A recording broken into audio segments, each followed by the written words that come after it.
How to install the BlaBlaCar app on iPhone.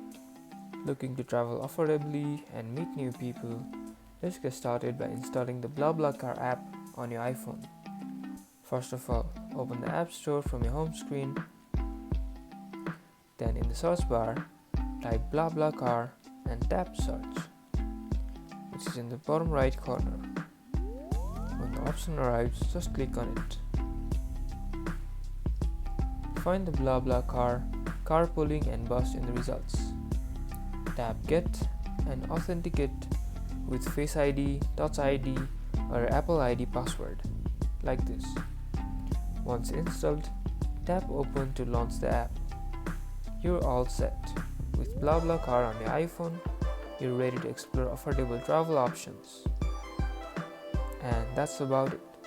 If you guys enjoyed this video, or if this video managed to help you, don't forget to smash the like button and subscribe for more videos like this.